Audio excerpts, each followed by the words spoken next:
আগামী ৪৮ ঘন্টা খুবই গুরুত্বপূর্ণ। সেনাপ্রধানের বক্তব্য, বিএনপির অব্যাহত চাপ সৃষ্টি এবং উপদেষ্টা পরিষদের নিয়মিত সভার পর রুদ্ধদ্বার বৈঠকে নেওয়া সিদ্ধান্তের প্রেক্ষিতে পরিস্থিতি অবনতির দিকে যাচ্ছে। গতকালকে থেকে সারা বাংলাদেশে আলোচিত ঘটনা হচ্ছে আমাদের প্রধান উপদেষ্টা ডক্টর মোহাম্মদ ইউনূসের পদত্যাগ।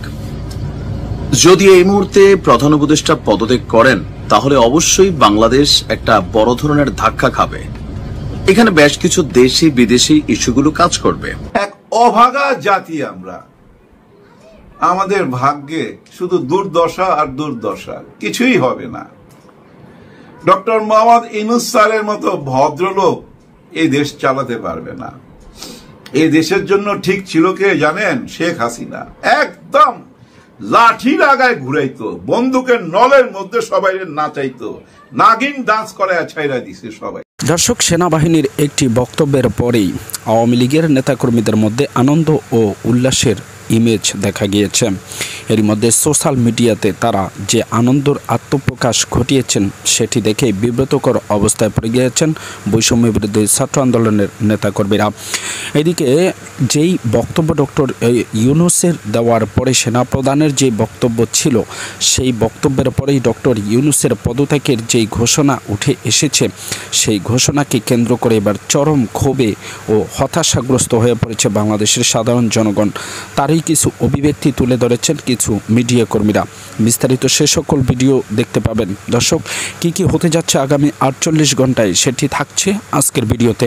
ধৈর্য সহকারে দেখতে থাকুন। আগামী ৪৮ ঘন্টা খুবই গুরুত্বপূর্ণ। সেনাপ্রধানের বক্তব্য, বিএনপির অব্যাহত চাপ সৃষ্টি এবং উপদেষ্টা পরিষদের নিয়মিত সভার পর রুদ্ধদ্বার বৈঠকে নেওয়া সিদ্ধান্তের প্রেক্ষিতে পরিস্থিতি অবনতির দিকে যাচ্ছে। এ প্রেক্ষাপটে শনিবারের মধ্যে দেশে নতুন অবস্থার তৈরি হওয়ার আশঙ্কা দেখা দিয়েছে। নির্ভরযোগ্য সূত্রে জানা গেছে, প্রধান উপদেষ্টা ডক্টর মোহাম্মদ ইউনূস জাতির উদ্দেশ্যে ভাষণ দেওয়ার প্রস্তুতি নিচ্ছেন। একদিকে সেনাপ্রধানের বক্তব্য, হাইকোর্ট থেকে ঢাকা দক্ষিণ সিটি কর্পোরেশনের মেয়র পদে ইশরাক হোসেনের শপথ করানোর আদেশ, বিএনপির স্থায়ী কমিটির জরুরি সংবাদ সম্মেলনে বিতর্কিত উপদেষ্টার পদত্যাগের দাবি ও শাহবাগে ছাত্রদলের অবস্থান সরকারকে বিব্রতকর অবস্থায় ফেলে দিয়েছে।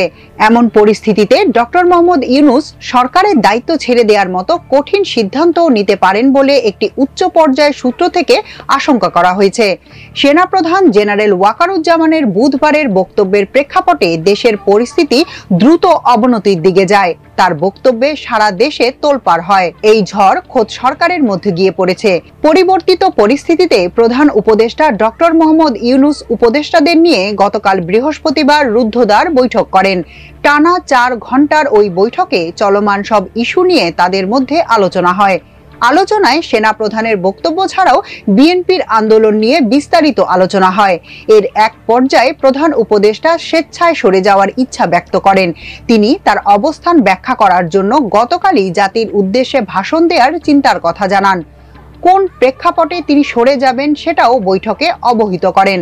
জানা গেছে, প্রধান উপদেষ্টা দেশের সার্বিক পরিস্থিতি তুলে ধরে বলেন, তিনি জাতিকে বাংলাদেশের ইতিহাসে সবচেয়ে অবাধ, সুষ্ঠু ও গ্রহণযোগ্য নির্বাচন অনুষ্ঠানের প্রতিশ্রুতি দিয়েছেন।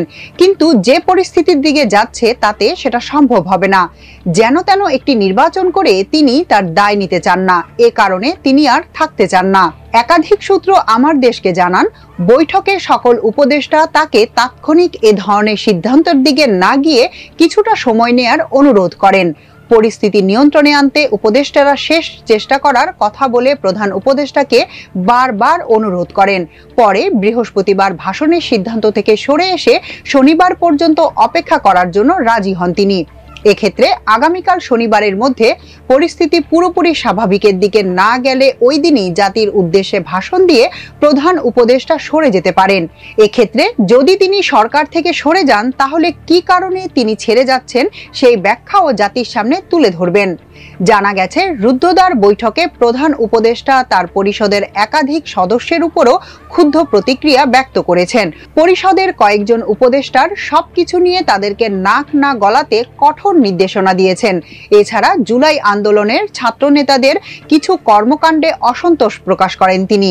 সেনাপ্রধান বুধবার ঢাকা সেনানিবাসের সেনা প্রাঙ্গণে অফিসার্স অ্যাড্রেসে দেশের বর্তমান পরিস্থিতিতে আলোচিত কয়েকটি ইস্যু নিয়ে কথা বলেন। তার বক্তব্যে ডক্টর মোহাম্মদ ইউনূসের নেতৃত্বাধীন সরকারকে বিব্রতকর অবস্থায় ফেলে দেয়। অন্যদিকে এ বক্তব্যে সামাজিক যোগাযোগ মাধ্যমে পতিত আওয়ামী লীগ নেতাকর্মীদের উল্লাস প্রকাশ করতে দেখা যায়। ওই বক্তব্যের সূত্র ধরে প্রতিবেশী দেশ ভারতের মিডিয়ার নানা বিতর্কিত সংবাদ পরিবেশন করেছে। দেশের বৃহৎ রাজনৈতিক দল বিএনপি ডিসেম্বরের মধ্যে জাতীয় সংসদ নির্বাচনের দাবি জানিয়ে আসছে। সেনাপ্রধানের বক্তব্য এ দাবির যৌক্তিকতা আরো জোরালো করেছে। এছাড়া তার বক্তব্যে করিডোর ও বন্দর সহ কিছু ইস্যুতে সিদ্ধান্ত গ্রহণে নির্বাচিত সরকারের মাধ্যমে আসার কথা বলেন, যার ফলে ওই বক্তব্যে বিএনপিও খুশি হয়। তবে জামায়াতে ইসলামী এ ব্যাপারে চুপচাপ। তারা এ মুহূর্তে কোনো বিতর্কে জড়াতে যাচ্ছে না। দলটি জাতীয় স্বার্থে সব পক্ষকে সংযম প্রদর্শনের আহ্বান জানিয়েছে। উল্লেখ্য, সেনাপ্রধান আগামী জাতীয় সংসদ নির্বাচন প্রসঙ্গ, সংস্কার, মানবিক করিডোর, নির্বাচিত সরকার, বন্দর প্রসঙ্গ ও মব ভায়োলেন্স নিয়ে কথা বলেন। সেনাপ্রধান নির্বাচন প্রসঙ্গে বলেন, তিনি মনে করেন আগামী ডিসেম্বরের মধ্যে নির্বাচন হওয়া উচিত। এ বিষয়ে তার অবস্থান আগের মতোই। এর আগে দর্শক, আগামী 48 ঘন্টার যেই রুদ্ধদ্বার বৈঠক এবং যেই কঠিন কঠিন সিদ্ধান্তগুলা উঠে আসবে বাংলাদেশের জন্য, সেগুলো কি সুখময় হবে কিনা সেটি বিস্তারিত আলোচনা শুনবো আগামী ভিডিওতে। এবার আপনাদেরকে দেখাবো, যদি ডক্টর ইউনূস পদত্যাগ করে দেশ ছেড়ে চলে যান কিংবা নতুন কোনো সরকারের হাতে দেশকে দিয়ে তিনি অবসরে যান, তাহলে দেশের পরিস্থিতি কি হতে পারে কিংবা সাধারণ জনগণ সেটিকে কিভাবে গ্রহণ করবে, চলুন দেখি বিস্তারিত এই ভিডিওতে।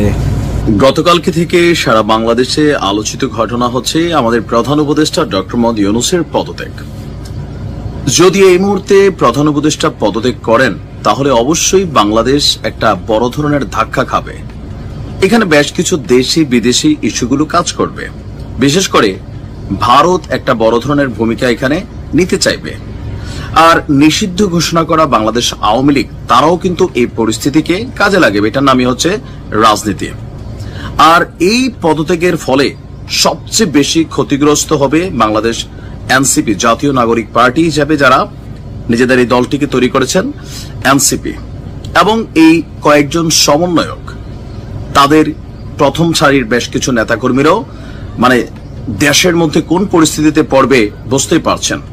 আর যার কারণে অনেকটা ভয় পেয়ে গেছেন এনসিপি সহ অন্যান্য যারা ডক্টর ইউনূসের একদম প্রধান সারির যারা পৃষ্ঠপোষক আছেন অথবা তাকে যারা নিয়োগ দিয়েছেন।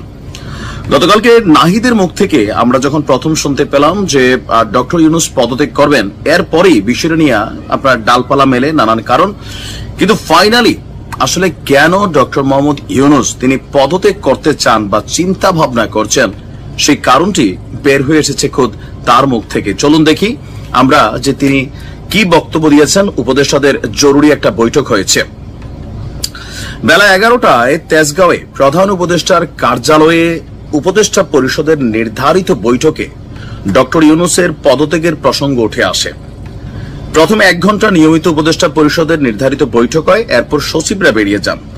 উপদেষ্টাদের নিয়ে প্রায় 4 ঘন্টা অনির্ধারিত একটা বৈঠক তিনি সেখানে করেন। আলোচনার মূল বিষয়গুলো যেগুলো ছিল যে উপদেষ্টা পরিষদের এই বৈঠকে হতাশা ব্যক্ত করে ডক্টর ইউনূস বলছেন, গণঅভ্যুত্থানের পর শিক্ষার্থী এবং রাজনৈতিক দলের অনুরোধে তিনি দায়িত্ব নিয়েছেন।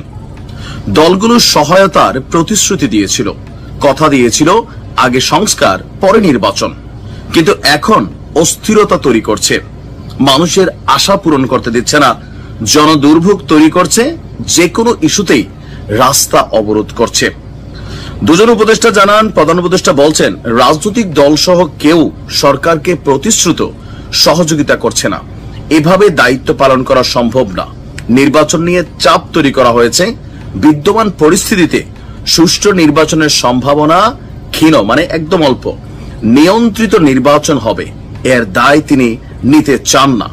তার বক্তব্য হচ্ছেন যে তিনি বলছেন যে ডিসেম্বর থেকে জুনের মধ্যে নির্বাচন হবে, এটা তিনি বারবার বলেছেন। জুনের পর একদিনও থাকবেন না, কিন্তু কোথাও যেন একটা অবিশ্বাস রয়ে গেছে। আর বিতর্কিত নির্বাচন হলে তার যে আন্তর্জাতিক ভাবমূর্তি নোবেল জয়ী হিসাবে সেইটা ক্ষুণ্ণ হবে, আর এই দায় তিনি নিতে চান না। এখানে বেশ কিছু জিনিস তিনি সামনে এনেছেন। আগে সংস্কার পরে নির্বাচন, কিন্তু বিএনপি বলছে সংস্কার কতটুকু? ডক্টর ইউনূস বলছেন ছোট প্যাকেজ বড় প্যাকেজ। ছোট প্যাকেজে কি আছে, বড় প্যাকেজে কি আছে, এটাও তিনি স্পষ্ট করেননি, যেটা নিয়ে বিএনপির ধোঁয়াশা তৈরি হয়েছে।